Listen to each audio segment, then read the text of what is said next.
प्यारे बच्चों नमस्कार। कैसे हैं आप सभी? उम्मीद करता हूँ आप सभी अच्छे होंगे। प्यारे बच्चों आज हम दो प्रश्न लेकर आए हैं आपके लिए, बहुत ही जबरदस्त, जो बोर्ड एग्जाम में बार बार पूछे जाते हैं। कम से कम बेटा 4 नंबर के पूछे जाते हैं। तो प्यारे बच्चों आज हम इन दोनों ही प्रश्नों को बहुत ही सरल तरीके से हल करेंगे। और बेटा यह वीडियो अच्छी लगे तो लाइक करना, जो छात्र चैनल पर नए चैनल को जरूर सब्सक्राइब कर लें और बेल आइकन भी प्रेस कर लें, जिससे आने वाली वीडियो नोटिफिकेशन यहाँ पर मिलता रहे। तो प्यारे बच्चों देखो, एक प्रश्न तो मैं हल करता हूँ, इसको भी हल करूंगा, लेकिन मैं इसका एक शॉर्ट ट्रिक भी बताऊंगा, ठीक है, कि इसको कैसे बेटा हल किया जाएगा। तो प्यारे बच्चों सबसे पहले पहले प्रश्न वीडियो को शुरू करते हैं। तो प्यारे बच्चे यहाँ पे ध्यान देना, पहले प्रश्न को मैं एक 4 नंबर मतलब कैसे प्राप्त होंगे ऐसे हल करेंगे। देखिए सबसे पहले पढ़ लेते हैं, ऐसी दो संख्या कौन सी हैं जिनका अंतर 11 है और गुणनफल 390 है। तो प्यारे बच्चे यहाँ पे समझेंगे। देखिए सबसे पहले लिखेंगे हल, और बेटा यहाँ पर दो संख्याएं मान लेते हैं, लिख देंगे माना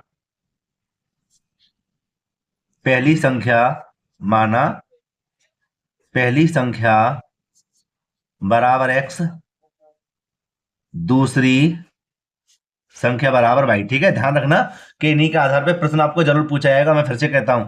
और बेटे यहां लिखेंगे प्रथम शर्त, क्या लिख देंगे? प्रथम शर्त। ठीक है, तो यहां पर बेटे क्या कह रहा था, ऐसी दो संख्या कौन सी है जिनका अंतर 11 है। तो लिख देंगे दोनों संख्याओं, दोनों संख्याओं का अंतर, का अंतर बराबर कितना रहेगा? 11। तो बेटा दो संख्या कौन सी है, एक x है एक y है, इन दोनों का अंतर कितना है? 11। समीकरण नंबर 1 हो गया प्यारे बच्चों। ठीक है, आगे कहता है और उनका गुणनफल 390 है। तो यहां पर थोड़ा सा ऊपर कर देते हैं। ठीक है, यहां पर लिखते हैं द्वितीय शर्त, द्वितीय शर्त। लेकिन यहां पे ध्यान रखना, अगर आपके लिए गुणनफल पूछा है, अगर आपके लिए गुणनफल पूछा है तो यहां पर क्या करेंगे, ध्यान रखना कि x बराबर 11 और इसको कर देंगे इधर, तो ये हो जाएगा प्लस का, जब गुणनफल पूछे तब। ठीक है, तो अब हम द्वितीय शर्त को लिखेंगे यहां पर, द्वितीय शर्त को लिखेंगे बेटा, यहां पर लिखेंगे द्वितीय शर्त। तो कह रहा था गुणनफल 390, तो लिख देंगे दोनों संख्याओं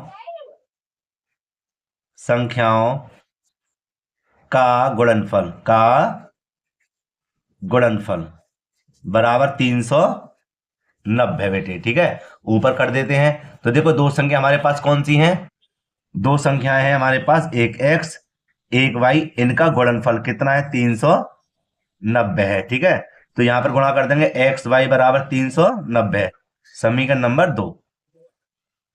अब यहां पर हम देखते हैं कि x का मान हम समीकरण नंबर 2 में आसानी से रख देंगे, इसलिए हमने इसको बेटा पक्षांतर किया था। तो लिख देंगे समीकरण 1 से x का मान समीकरण 2 में रखने पर।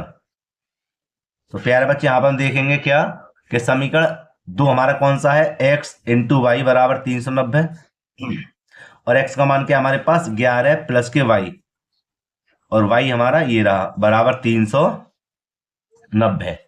ठीक है, अब देखिए कि y की जब इधर गुणा करेंगे तो हो जाएगा y का y स्क्वायर, है ना, और y की इधर करेंगे तो प्लस का हो जाएगा 11y, और बराबर में कितना है? 390। ठीक है, तो अब हम क्या करेंगे, 390 को उधर लेके आएंगे तो हमारे द्वि का समीकरण बन जाएगा। तो प्यारे बच्चे एक काम करते हैं, दूसरे पेज को बेटा ले लेते हैं। तो दूसरे पेज को यहाँ पर करते हैं हल। तो प्यारे बच्चे यहाँ पे लिख देंगे क्या, वाई स्क्वायर प्लस के 11y और माइनस के 390 हो जाएंगे यहाँ पर, बराबर 0। ठीक है, अब ये हमें 390 के ऐसे फैक्टर करने हैं कि बेटा 11 आ जाए। कितना आ जाए? 11। तो पहले मैं इसको सही कर लूं पेज को। तो बेटा यहां पर कर लेते हैं इसको हल, 390 है। ठीक है, तो किससे काटेंगे? 2 से काट दें, है ना। कितना हो जाएगा देखो, 2 से काटेंगे तो आएगा हमारा 195। अब किससे आएगा? 3 से लगा दें, जाएगा हमारा 65 बार, फिर 5 से काट दो 13 बार, और 13 एकम 13।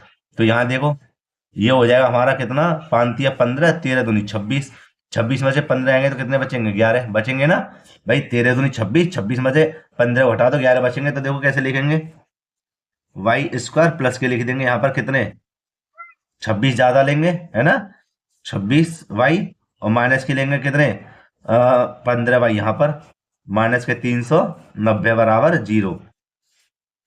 दो दो ले लेंगे कॉमन, दोनों में क्या कॉमन है वाई। जब दो वाई में से एक वाई बाहर आएगा, एक वाई बचेगा, प्लस के कितने बचेंगे 26। माइनस देखो यहाँ पर 15 कॉमन रहेगा, क्या बचेगा वाई माइनस और माइनस प्लस, कितनी बार जाएगा 26 बार। ठीक है बेटे, अब इसको ऊपर कर देते हैं। अब देखिए वाई प्लस के 26 बराबर 0 और एक बार ले लेंगे क्या वाई माइनस के 15 बराबर 0। ठीक है, तो वाई बराबर इसको पक्षांत करेंगे माइनस का 26 हो जाएगा और इसको पक्षांत करेंगे तो क्या हो जाएगा हमारा वाई बराबर 15। तो हमारी एक संख्या तो प्राप्त हो गई है ना, मतलब दूसरी संख्या में प्राप्त हुई कितनी 15 भी। तो एक संख्या भी ज्ञात करनी है, तो इसलिए क्या करेंगे भाई, इसको नहीं मानेंगे ऋणात्मक है, इसको ही मानेंगे। ठीक है, तो लिख देंगे वाई का मान समीकरण एक में रखने पर आपकी मर्जी, एक में रखो दो में रखो, बात वही है। ठीक है, उत्तर तो आना है ही है। तो देखो हम क्या करेंगे, समीकरण एक हमारा क्या था, एक्स माइनस के वाई बराबर कितना 11। और देखो एक्स जो कहते हो माइनस है ना, वाई का मान कितना हमारा 15 बराबर 11। एक्स बराबर 11 ये रहे, इसको बड़ा पक्षांतर करें काय हो जाएंगे प्लस के, और एक्स बराबर कितना हो जाएगा 26। ठीक है, और प्यारे बच्चों ये हमारा क्या है आंसर है, क्यों, क्योंकि दो संख्या हमने प्राप्त कर दी, एक तो 26 और एक हमारी 15। ठीक है, इन दोनों में से अंतर करोगे तो हमारा कितना बचेगा 11 बचेगा, दोनों की बेटा गुणा गुणा कर दोगे तो कितना आएगा 390। ठीक है, ये तो हो गया एक बड़ा तरीका, अगर आपको 4 नंबर या 2 नंबर प्राप्त करने हैं तो। अब देखते हैं इसके छोटे तरीके को, वो भी कैसे, दूसरे प्रश्न पे है ना। ठीक है बेटा, दूसरे पेज को यहाँ पे लिख देता हूं मैं। तो देखो बेटे यहाँ पे दूसरा प्रश्न लिखा हुआ है, ऐसी दो संख्या कौन सी है जिनका अंतर 2 और गुणनफल 440। मैं फिर से कहता हूँ इस तरह का प्रश्न आपको 2 से 4 नंबर का जरूर मिलेगा, इसलिए मैं इसको हल करा रहा हूँ। तो देखो यहाँ पर हम क्या करेंगे, सीधी सीधी कर लेते हैं 440 के गुणनखंड। ठीक है, तो देखो 2 से काटे कितनी बार, 2 दूनी 4, 2 दूनी 4, 2 0 0, 2 एकम 2, 2 एकम 2 0 0। 2 से काटेंगे तो कितनी बार जाएगा 2 पंजे 10 माने 55 है ना। अब 5 से काटेंगे 11 बार और 11 एकम 11 हो जाएगा। ठीक है बेटे, अब इन्हीं के आधार पे हमें सवाल को बनाना है कि अंतर कितना आ जाए, 2 आ जाए बस। देखो कैसे इसका सरल तरीका ये, तो देखो बेटे यहां पर कर लेते हैं हम 11 दूनी 22, 11 दूनी 22 और 5 दूनी 10 और 10 दूनी 20। अगर हम 22 में से 20 को घटाएंगे तो कितने बचेंगे, 2 बच जाएंगे, बचेंगे ना बचेंगे। ठीक है, अरे कहाँ लिख दिया मैंने दूसरी तरफ ठीक है, ऐसे देखना 11 दूनी 22 और 5 दूनी 10, 10 दूनी 20 20। ठीक है, इस प्रकार तो दोनों में से घटाएंगे कितने बचेंगे, 2 बचेंगे। तो अंतर ही पूछा था, अंतर देखो 2 आगे निकल कर है ना, 22 में से 20 घटाएंगे तो। और प्यारे बच्चे ये हमारा क्या है आंसर है। तो प्यारे बच्चों मैं उम्मीद करता हूं यह प्रश्न आपको अच्छे से दोनों ही समझ में आ गए होंगे।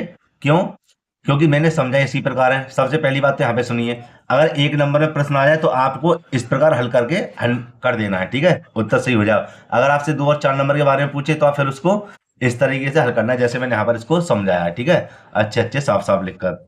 बस बेटा यही यहाँ पे समझाना था। तो प्यारे बच्चों वीडियो को यहाँ पे समाप्त करते हैं। वीडियो अगर अच्छी लगी हो तो लाइक करना, जो चाहते चैनल पर नए चैनल को जरूर सब्सक्राइब कर लें और बेल आइकन प्रेस कर लें, जिससे आने वाली वीडियो नोटिफिकेशन समय पर मिलता रहे। प्यारे बच्चों मिलते हैं इसी प्रकार के वीडियो के साथ। जय हिंद।